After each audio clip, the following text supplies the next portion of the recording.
February 12, 1935. Off the rugged coast of California, a giant aircraft drifts through the darkness.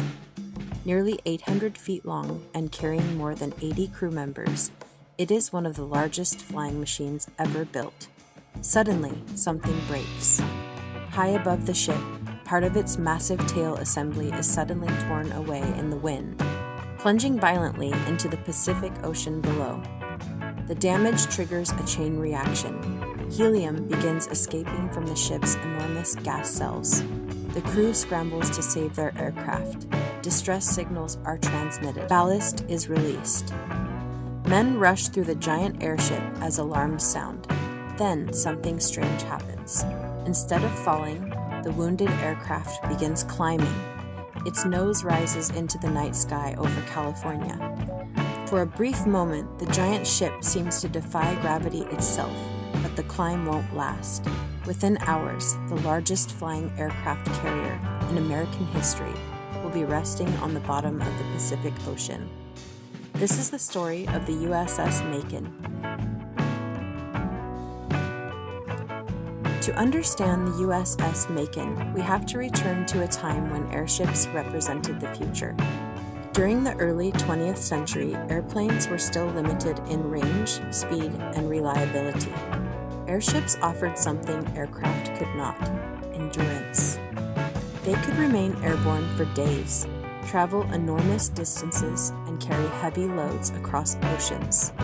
Germany had already demonstrated the military potential of rigid airships during World War I through its Zeppelin fleet.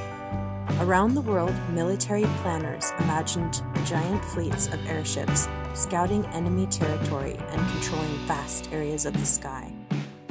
No nation was more interested than the United States. The Navy faced a major challenge. The Pacific Ocean was enormous.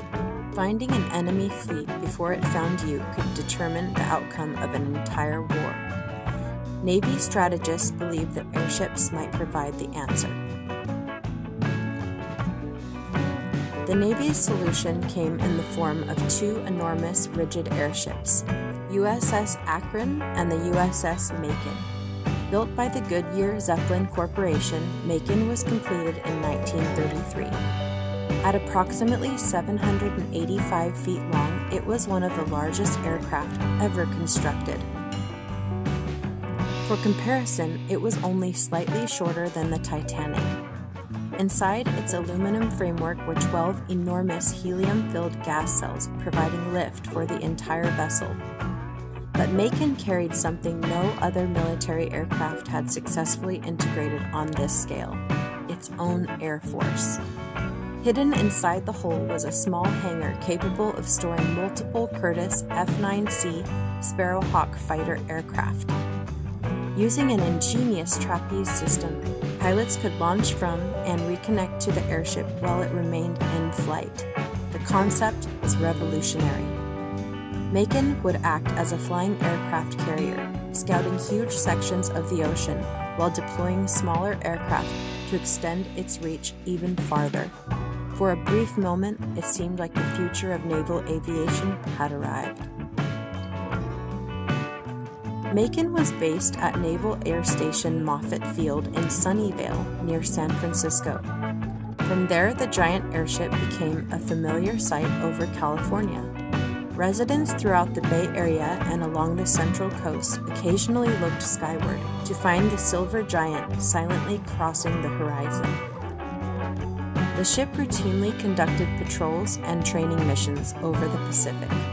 It demonstrated impressive reconnaissance capabilities and repeatedly proved the flying aircraft carrier concept could work. But beneath the success, engineers were becoming concerned. Operating an airship of this size was extraordinarily difficult. Strong winds and turbulence constantly stressed the lightweight framework. Certain sections of the tail assembly appeared particularly vulnerable. Repairs were made, reinforcements were added, yet some concerns remained unresolved. Unfortunately, the Navy already had a warning of what could happen. In 1933, Macon's sister ship, the USS Akron, crashed during a storm off the East Coast. 73 people died. It remains one of the deadliest aviation disasters in American history. The loss shocked the nation, but the Macon continued flying. On February 12, 1935, the USS Macon was flying along California's central coast. Below the ship lay one of the most spectacular stretches of shoreline in America, the steep cliffs of Big Sur, the crashing Pacific Ocean, and the lonely beacon of Point Sur. As evening approached, the airship encountered turbulent weather. Winds battered the massive structure. Then, shortly after 5 p.m., disaster struck. Near the top of the tail assembly sat a large vertical stabilizer known as the upper fin. It had been a known structural concern. Under the stress of the flight, the upper fin failed catastrophically. The structure ripped away from the airship. As it separated, pieces of the collapsing framework smashed into the hole and punctured multiple helium gas cells. Helium immediately began escaping. What happened next surprised everyone on board. With the tail-heavy structure suddenly gone, the airship became lighter. Its balance shifted dramatically. Rather than plunging towards the ocean, the Macon's nose pitched sharply upward, raising 4,800 feet into the air. Witnesses watched as the giant aircraft climbed into the sky. For a brief moment, the dying airship actually gained altitude, but the escape of helium made the situation impossible to reverse. Minute by minute, lift disappeared. The crew fought desperately to save their ship. Ballast was dropped. Engines were adjusted. Distress calls were transmitted. Emergency procedures were activated. Fortunately, lessons learned from the Akron disaster had changed Navy protocols. Life jackets and emergency equipment were readily available. As darkness approached, the giant aircraft slowly descended towards the Pacific Ocean.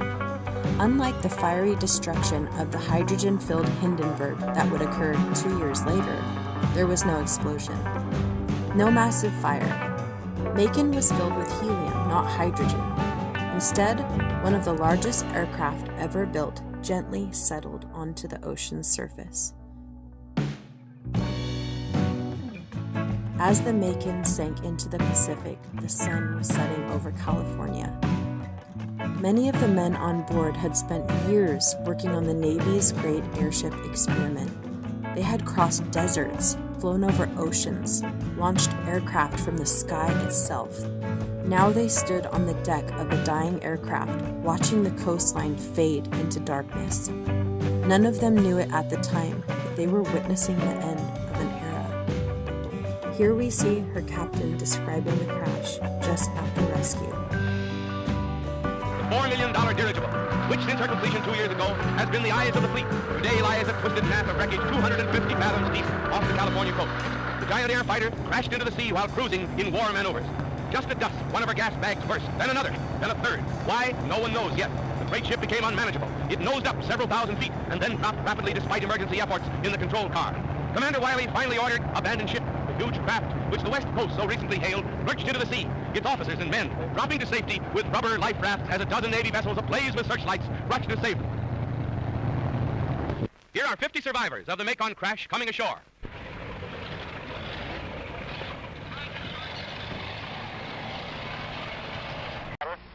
Which was not seen through the fog until we were about 300 feet from the water.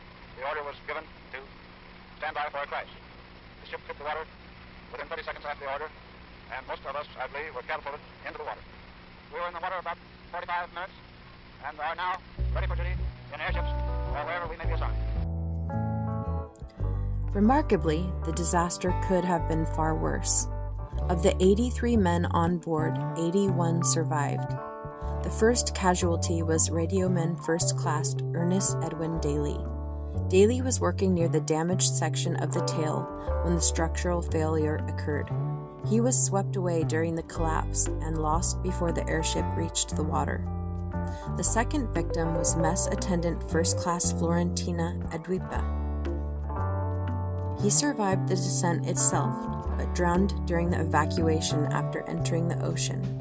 Their deaths remain the only fatalities from the loss of the USS Macon. Compared to the 73 lives lost on board Akron just 2 years earlier, the survival of 81 crew members represented a dramatic improvement in emergency preparedness. During its nearly 2 years of service, the USS Macon completed over 50 operational flights and logged nearly 1,800 hours in the air before its loss off Point Sur in February 1935. Its loss effectively ended the Navy's dream of giant rigid airships. Even before the crash, conventional aircraft were becoming faster, more reliable, and increasingly capable. New patrol aircraft could accomplish many of the same missions without the enormous vulnerabilities of an airship.